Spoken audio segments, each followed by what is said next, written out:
Returning to the fight against the coronavirus, scientist Bill Nye is urging everyone to wear a mask. He says it, quote, literally is a matter of life and death, despite opposition from some Americans.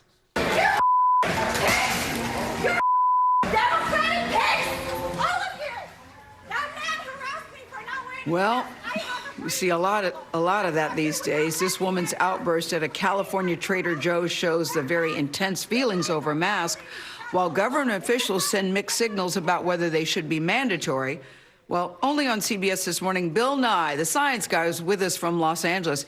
He's the host of the podcast Science Rules with Bill Nye, and he joins us.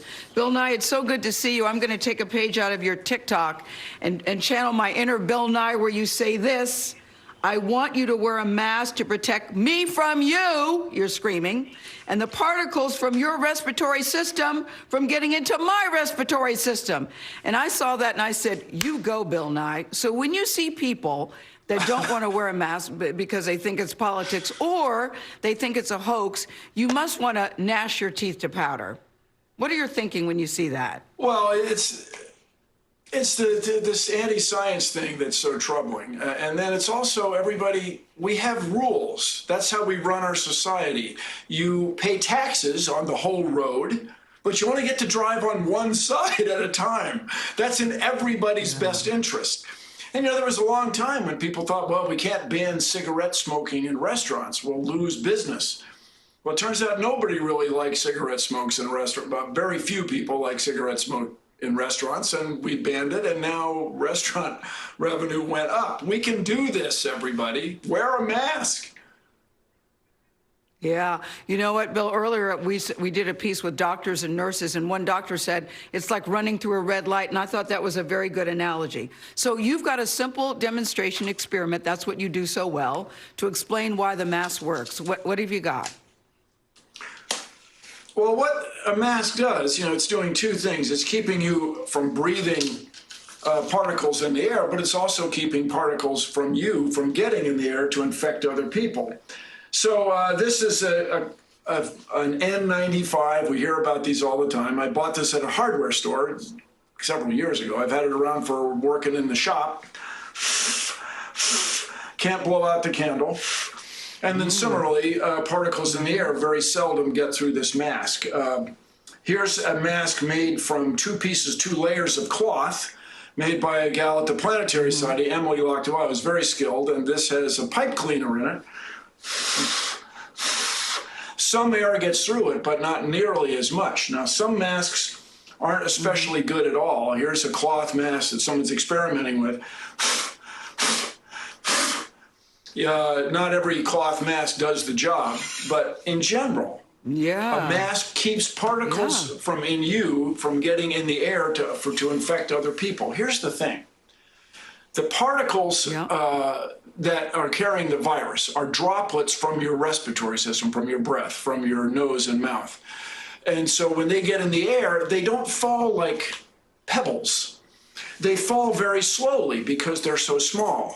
If you are maple syrup and a popcorn kernel, and you drop the popcorn kernel in maple syrup, it falls, but very, very slowly because the syrup is thick. The same is true of particles from your breath when they get in the air. Here's a laser pointer, which I'll keep on using this remarkable clothespin technology. And then when I put baking powder in the air, you can see it here. You can also see the baking powder up here. It doesn't fall like a rock. It stays in the air.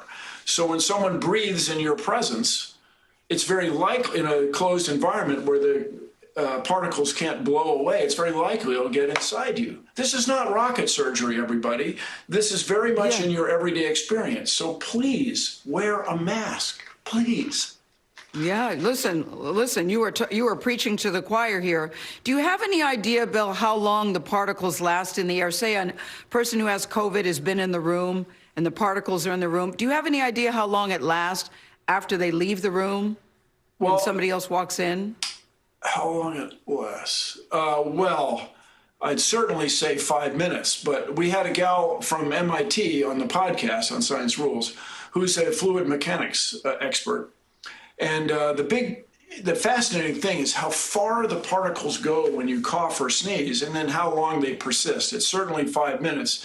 One study had people waiting 45 minutes to enter the room. So the answer is, once again, absolutely without question, it depends. And what about, Bill, the importance of wearing the mask? We're running out of time. I want to make sure we cover this, because I see people wearing the mask, but it's not covering their nose. Why is that important to cover your nose too, in addition to your mouth? Oh man, if the nose is exposed, you're not wearing a mask. Why don't you just walk around spitting on me? What are you talking about? You have to you have to cover the nose. I mean, this is, as my parents remarked many, many times, both parents, common sense is not that common. You can't count on it. Common sense is not that common. Wearing what a mask about outside? What is about common sense? Yeah. And what about when you're outside and you're jogging or you're riding a bike and there's no one around? Should you still be wearing a mask?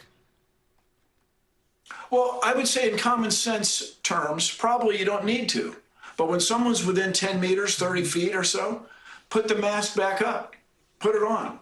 And if you can't breathe well enough with the mask on, then do a different activity. Slow down. We've all got to get through this, everybody. And we just can't say, well, I have a right to breathe really hard and exercise in public and spit on everybody. We can't have that, at least for the next several months. Yeah. So let's do this. Come on, everybody. We are all in this together. I know, Gail. You're doing important work, you all. Carry on over there.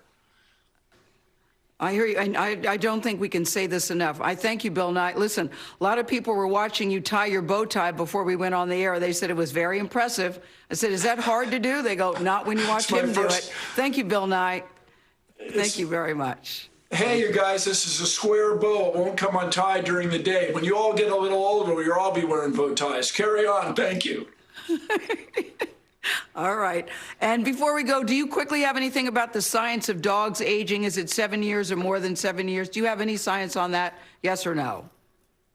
Oh, I'm sure this new study is quite reasonable. I've spent a lot of time talking with dogs. And they certainly act like kids. Well, they don't always respond, They act like kids when they're puppies, and they act like very thoughtful older people when they're older. So that it's, as we would say, non-linear is very reasonable to me. All right. It's very reasonable. Thank you, Bill Nye. Now, Thank you, Bill Nye, the science guy. Yes, sir. Thank you, Gail. I'm scared. Okay, bye.